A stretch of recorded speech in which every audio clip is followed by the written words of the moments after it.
And shareholders in the Kenya green building space have urged the government to incentivize the sector to attract capital into the country. Now, speaking during the opening of the two-day expo in Nairobi, sector players highlighted the lack of regulatory frameworks to compel the construction sector to incorporate green elements in construction as a major hindrance. And as the very own Jimmy Mbogo reports now, the sector is seeking to lobby for policies that will incentivize investment into the sector to unlock the inclusive capital from financial institutions. Take a listen. We talked about the physical planning laws. As the world focuses on alternate ways of lowering carbon emission, players in the green building ecosystem are seeking to fast-track their contribution by pushing for policy changes to enhance the uptake of eco-friendly housing. Speaking in Nairobi during the opening of a two-day sustainability conference for the building environmental sector, players noted that the construction value chain is responsible for 40% of energy and industrial-related carbon dioxide emission globally. This is projected to increase by an additional 13% in the next decade if nothing changes. It is this emission that the Kenya Green Building Society and other partners are seeking to reduce.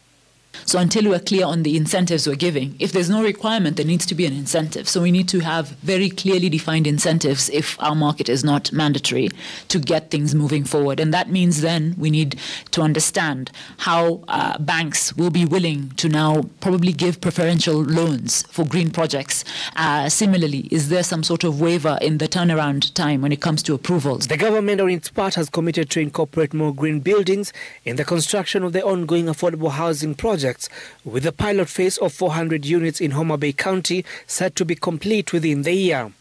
According to Mary Potter, the International Finance Corporation Regional Director, the need for green affordable housing on the continent is expected to grow, with 45% of the continent's population already living in urban centers.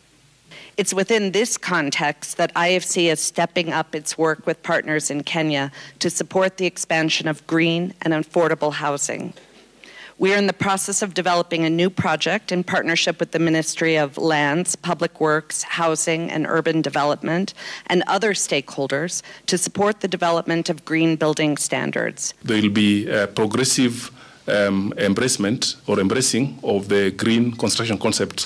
One of the key things on green construction is the water conservation, energy efficiency, and as well as what we can call zero carbon emission materials. Those are the key focus areas, and as long as we're able to focus on that, then we are now toward the journey of green construction concepts.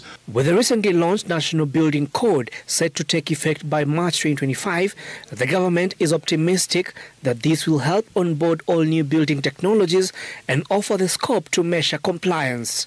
Jimmy Mbogo, Citizen TV, Nairobi.